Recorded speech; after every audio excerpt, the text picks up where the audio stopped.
Welcome everyone to World for Thought. As usual, we're joined by the Ngubergs, Dawn, Maya, Taya, and me, Thomas. So that introduction was especially for Taya because she wanted me to do a funny voice. I think that wasn't as funny as I thought it would be, but I'll try better next time. Yeah, it kind of sounds like your work voice, but not really. Oh, I thought that was like my game show voice. Anyway. Closer to your work voice. Closer to the work voice. Anyway, so we just finished travel. Bless you, Taya. So we just finished traveling through. Oh, well, Maya just farted. No, Okay. that was me doing this on the couch. You farted on the couch? No, I did this. Like I moved my hand across Oh my the goodness. couch like this. Oh my goodness. See? Wow, that's pretty good. And you can stop now. Okay. Hey, don't do that, Mommy. So, are we ready? We just finished traveling across Spain. We started in Madrid. We did a cooking class there, walking tour. Went to Sevilla for a day. Sevilla. That's even worse. Checked out the cathedral there, walked around. And then we went and stayed with Wasanti and Bean. That's right, in Rota. Went to check out Arcos, Tarifa, and Porto de Santa Maria. And With- Kitty. Oh, and Cadiz, that's right. I totally forgot about that. Well, we did the car trip with Santi and Dee to Porto de Santa Maria and Tarifa and what was that one? Arcos, but we went by ourselves for the Cadiz, that's right. And we also walked to Bean. That's right. It's a very good summary.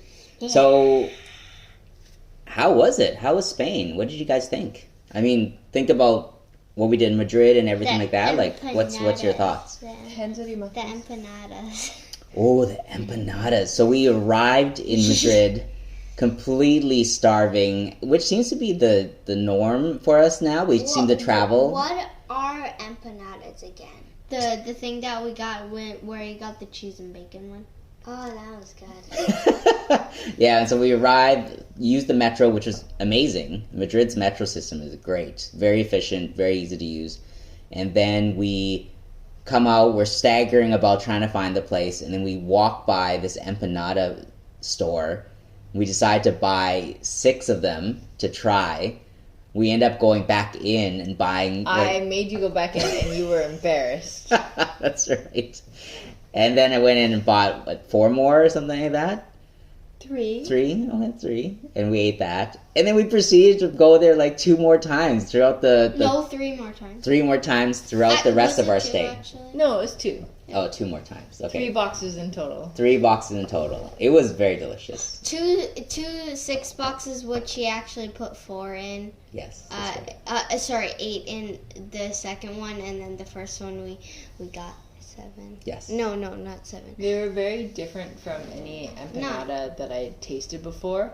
Back home, they're more like... Pizza pockets. Yeah, like bready, whereas this was more pastry and light, and the inside was also very light, and absolutely, my mouth is watering, just talking about it right now. I could have another one of those. That's Me true. too. Oh yeah, remember when? Me too. Remember when we went to that? Remember when we went to that bakery and we had pizza pocket empanadas, and then later we walked past the same empanada place we had in Madrid. Oh, yeah. And we were like, why? Oh. Yeah. That was in Cadiz. Yeah. So, Madrid... We did a cooking class as well. Like, what did you guys think about that? That was fun. That was really fun. And also, I really liked what was it called? Spanish omelet. The Spanish tortilla. Tortilla. Yeah. Spanish tortilla. It was really good. I liked it, like, still goopy inside, but, like, still... So describe to me, Taya, how you make a Spanish tortilla for people that don't know about it. Or Maya, you can help as well. Okay.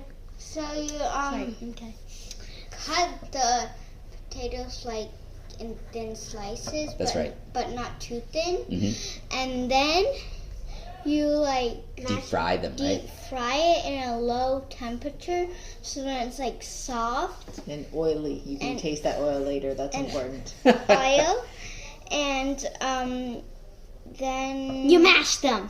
You mash them with eggs and sometimes caramelized onions.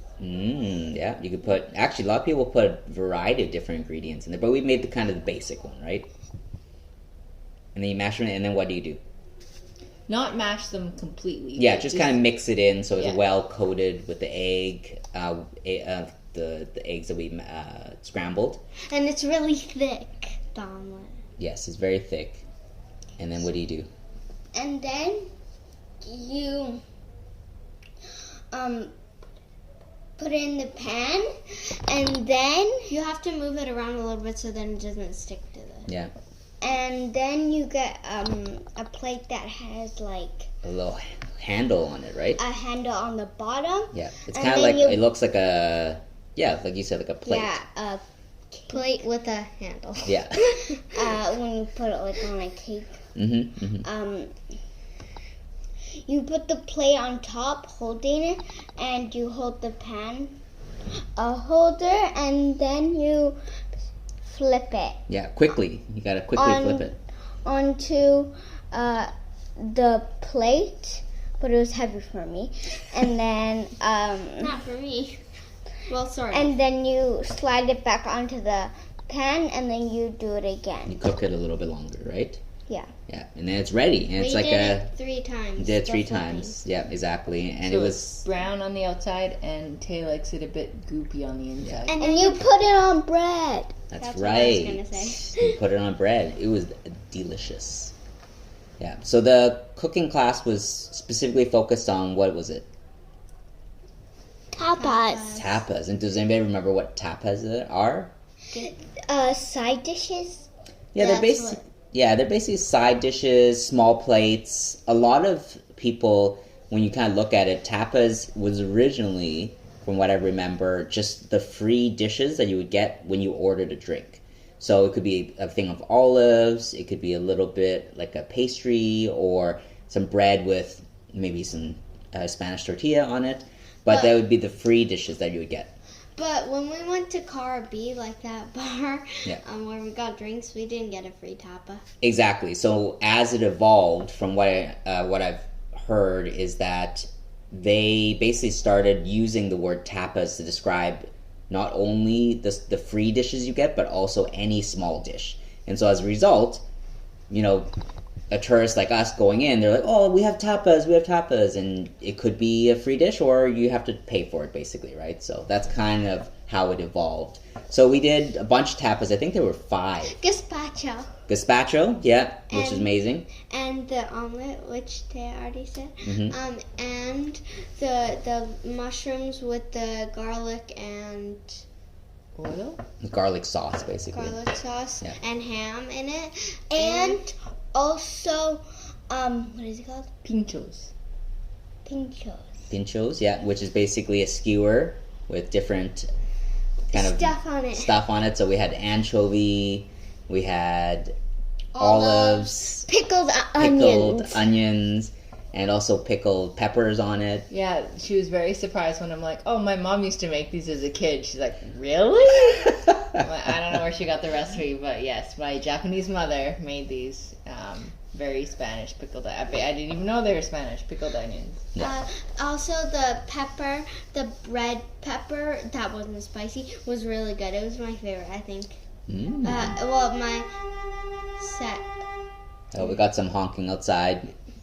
Last night, you said it was drunken singing, but I don't think so, because nobody really, we're in Casablanca right now, and it's like a non-alcoholic country. Yeah.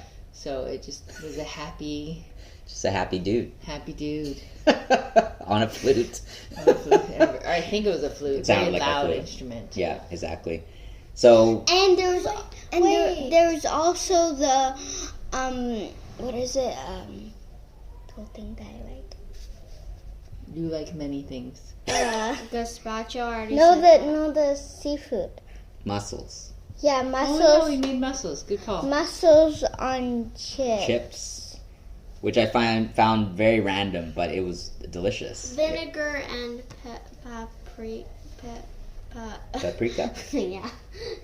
Oh, I go ahead. enjoyed the vermouth. Oh, that was even better. So not only were we cooking, but we got some wine, we got some vermouth. I was a little bit lightheaded by the end of that. Soda. And you guys got soda and lemonade. It was a great experience. And the people that were running it, Belen and her partner, sorry, I can't remember what her name is, but they were just amazing. Like, walked us through the process, but also we got to know them a little bit about how they started their business and got to meet each other. And she said that the partner was from the north. Was it the south? She's from the south, so the partner's from the Andalusian area, which is where we were at staying with Wasanti and Dee. And then she was from the north. Belen. Yes, Belen. And then they met in the middle. That's right. And also her partner walked us to the bus station afterwards. Yeah, they were super helpful with that because we were very confused about how to get there. We took a bus and a train, but we couldn't figure out if we were on time or not, and we actually made it just in time. And the card. Yeah, and the card wasn't tapping correctly, so it was a process. It only works for certain buses for some reason. I'm not sure because why. we bought a different location. A different zone, basically. Yeah. It was basically zone-based, and so we got in the right zone. I think the buses go in the same zone because there's a lot of ones with blue and green, but the pass we bought was only just for the blue line. Yeah, blue line. And of course, because we were almost late, Thomas was like vibrating. Hey, I don't like being late. So we had a wonderful cooking class. Got back safely on a new bus, which took us correctly to where we need to go. A lot longer. A lot longer. We also went on a walking tour. Did you guys enjoy the walking tour? Do you remember that?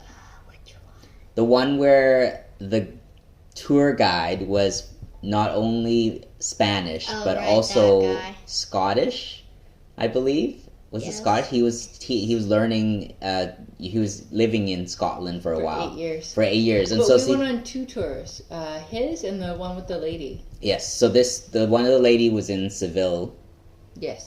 And so this one was in Madrid, and he had the craziest accent. Like, I could barely understand it. Really? I thought it was easy to understand. Really? No, at the time it was hard for me. Both of the people were hard to understand for me. I found her harder. Right. He had a very thick Scottish accent. Very thick Scottish accent. Mixed with Spanish. You could barely hear the Spanish, though. Really? Yeah.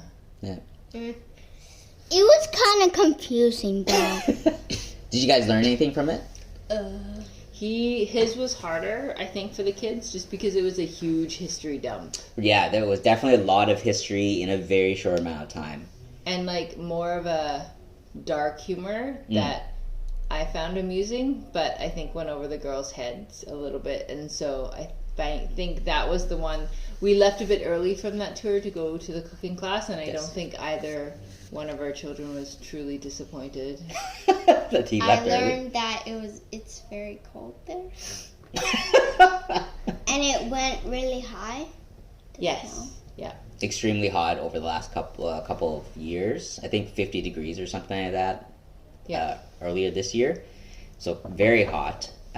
One thing that I really found interesting was when he talked about the Spanish Inquisition and that the history behind that. You know, the square that we were in where they had the executions.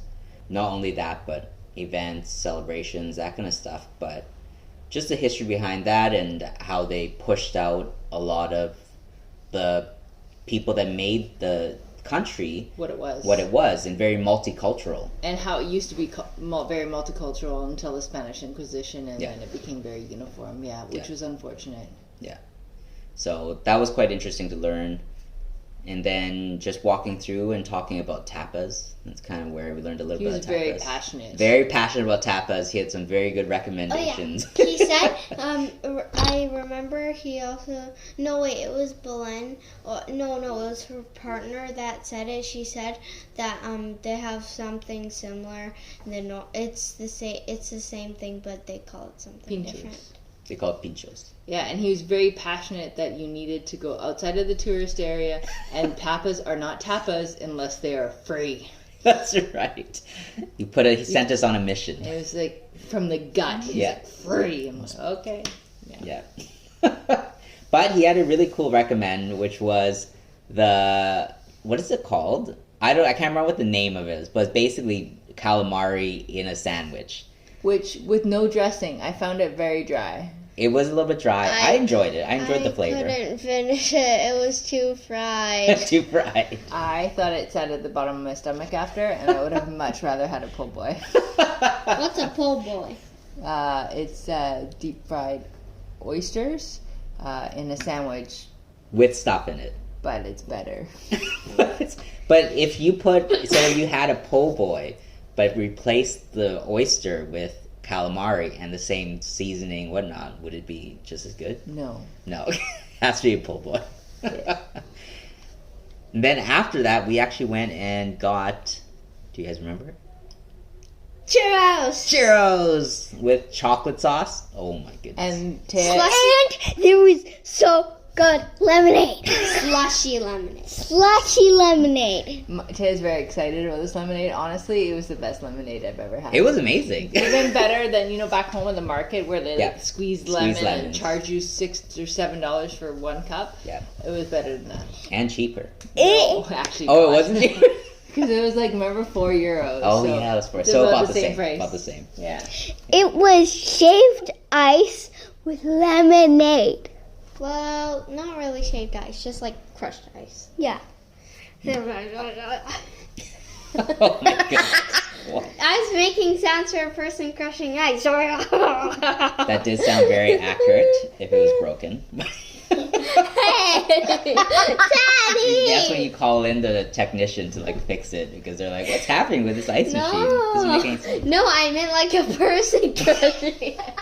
Oh my God. The person needs to go see a doctor. No, they're making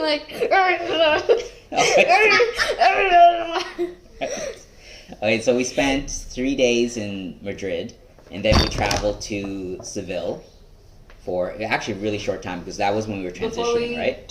Switch to Seville, we should quickly talk about that first restaurant we went in, with the high stools. That was Caribbean. Yeah. And that was the bar one. I don't know why. The food was good. They were really friendly. Not a lick of English, which was very eye-opening after being in Greece. Oh, yeah. And everyone our age and younger spoke fluent English, or pretty much. And so to have someone not speak English was a bit of a shock to the system. And very friendly and very using hand gestures and stuff, but really it was a bar, and so he's like, "No, you need to drink something." And so I don't know, and everybody was young, by young I mean early 20s, dressed nicely, and we're in our. There's some people that are early 30s, maybe my age. You never know. Lies. 40, yeah. And so I didn't feel hip enough to be in the restaurant, but it was a fun experience. I felt great. It was a great experience for me. I felt weird. You felt weird? Yeah. What was weird about for you? Because there's no kids in That's there. right. It was weird that there were no other kids. So, from what I understand, that kids can be in bars and stuff like that in Spain. It's just normal. You just kind of bring the family. It was also so loud. I had to speak really loudly. Just like you right now. Yeah. Hey! Well, you're crouching to them. Stop it! Okay. Yes. So that was a really fun experience. I really enjoyed it, and the food was phenomenal. Tapas, but they were kind of sizable tapas that we were able to kind of munch on and get satiated essentially. Fries, yeah. Thin fries, really. Yeah, thin fries. And then, like I was saying, we spent the 3 days in Madrid, and then we went off to Seville for just 1 day, really. Yeah. Just to kind of explore. A full day. It was a full day. Because we were up at 3:30 the girls were troopers. We were up at 3:30, 3:45 to catch a 7 o'clock plane, and we got into Seville. Thomas had booked a 2-hour walking tour, and then after that we toured the cathedral for 2 hours, and then we got an Dee was lovely to pick us up and drive us an hour and a half to Rota, where we stayed with them. And so it was like a 15-hour day for the girls, and there was no whining or crying, or it was just, there was a little bit of, are we done with this cathedral? Which, fair. But when I went to the washroom, I was crying. Just a couple tears. Does that count? It counts a half. It counts a half. So yeah, I was really impressed with their oomph. Resilience. What's the cathedral again? Cathedral. It's when you combine a cathedral, 3 of them, into one. Cathedral. No, what is? So remember, the cathedral was the giant building, church, that we went in. Columbus was buried. Yes, where Columbus was buried. Who's Columbus again? The guy who thought Canada was India. Yeah. He was sailing around and missed India and ended up in basically Canada. The one with the tall wall of gold behind the gated fence there that we sat down for a while and looked at. Just looked up. At the ceiling.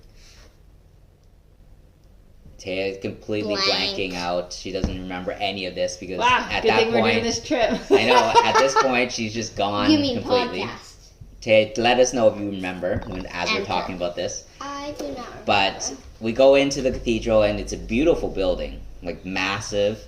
And I'm so glad that we got to skip the line tickets because that lineup for the regular line was ginormous. But just entering in the cathedral was beautiful.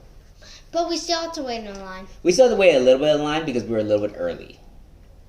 Oh, I remember now. Oh, what do you remember? It was like a museum. Yeah, it was kind of like a museum. It was pretty huge. Lots of gold, lots of statues and crosses. A lot of history behind what the paintings were about and the different kind of areas that were created within there. I thought it was really neat to kind of walk through that. It was honestly, it was probably one of the most elaborate ones that I've seen compared to someplace like Notre Dame, for instance, or some of the other cathedrals that I've been in before. I haven't been in as many as Dawn has because she's gone around the world. But yeah, mostly. Quit mocking me. But I thought it was really cool just kind of walking through it. But it was a lot. And by the end of it, like, my feet were aching. We were walking around a lot. That was a over 20,000 step day, yeah. Yes, definitely. So we did that a little bit, and then got picked up by Dee, which was great because we did not want to go on another train or another plane. And it's not even riding on, like, the train coming in was lovely. But just to have to navigate and figure out where we're going and, like, just to be like, oh, there he is, get in the car, was just a relief, And Bean. Well, tell us a little bit about that experience, Maya. Who is Bean? Bean is the dog. Oh, okay. He is a Maltese Yorkie. Yeah, Maltese Yorkie. Tiny dog. Who are Wasanti and Dee? Because we haven't even introduced these There's people. Mommy and Mommy's friends. That's right. So Dawn's friends from work, who graciously offered their place to us to stay at while we kind of vacationed with them. And so it was kind of cool because, one, I think it was nice that we got a little break from the craziness, especially considering that we were heading into Morocco next and Africa, and we had a lot of tours booked in that sense. So it was good to take a break, which was awesome. And we also got to do a little bit of traveling with them over to Arcos, to Tarifa, and also Porto de Santa Maria. Tarifa. Their place is lovely, and it's like a 2-minute walk from the beach. Oh, yes. And the beach was white sands and soft. Well, almost white. Almost white. and soft. And I think the waves scared Tay a little bit, scared the glasses right off Thomas. I lost my glasses in the waves. That was another adventure, going to an optometrist. But yeah, their location was amazing. They were very gracious hosts.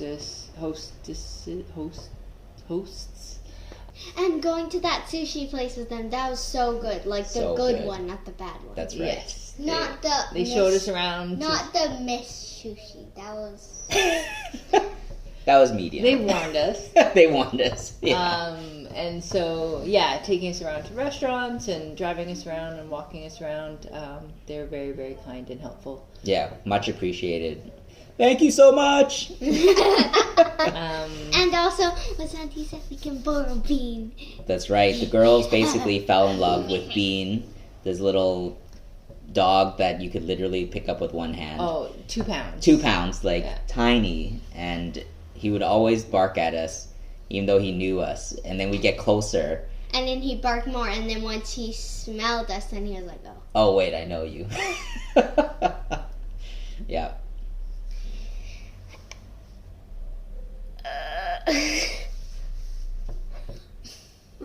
So yes, Maya sat patiently next to Bean's bed for like half an hour when we were first getting there, so Bean would walk over to her. She fell head over heels, very much so. Yeah. What were your guys' favorite spots in the Andalusian area? What's that? The area where they drove us around. I really like where the two oceans met. The That was Atlantic and the, interesting. That was super cool. Mediterranean. That was very cool. I like where we bought the muffins from the nuns. Yeah, that was really good. That was a fun experience. They were fluffy. So can remind me what that was about. Like what did you have to do? You'd have to go in, but you can't see the other person because the nuns aren't allowed contact with the outside world. Yeah. Well, seeing the outside world. Yeah, so basically it's a convent that With a lazy Susan. with a lazy Susan in it, and they have a menu up on the wall basically showing you what they make, and all the proceeds go towards their mission so that they can help people and use the funds to, fund their convent and everything like that. But there's one in Arcos as well as in Madrid that we ran across. We didn't go to the one in Madrid because we were busy doing other things, but this one we happened across and we're like, hey, let's try it. We got what was it called? Queen the mandala cakes. Queen cakes, mandalas, I believe they're called. No, they're called queen cakes. Well, they're queen cakes, There's some more letters in there. Right. I don't remember. So fluffy, really delicious, a little bit lemony, which I loved. And so you have to go in, ring a bell, and the woman or the nun comes out and approaches the lazy Susan. You can't see her yeah. at all. You tell her what you want, and then she puts that in the lazy Susan. It rotates around. You take the goodies, and then you put the money in, and it rotates back, and she gives you change if you need it. And that But you put it too early. I put it too early, and so I was confused because I was like, do you have the money? Do you not? And then she's like, she motioned that she did, and we had a... You saw her hands? No, she put the money against the mirror, like kind of tinted mirror. I was like, oh, okay, I get it.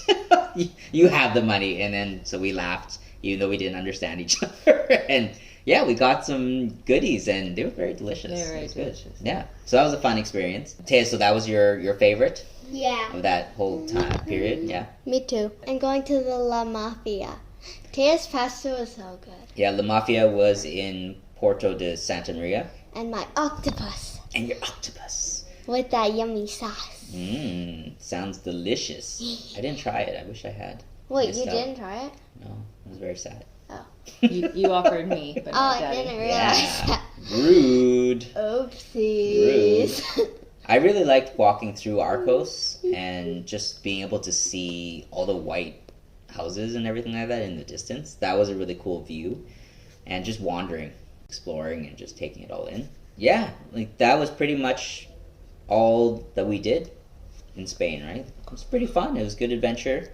And so next is Morocco, and Sahara Desert. The Sahara Desert, and there's lots that's going to be happening in terms of what we're going to be seeing in Africa. So we might actually break that up into 2 maybe separate recordings and stuff like that, just so we can track everything. But yeah, until next time. Aloha! Bye!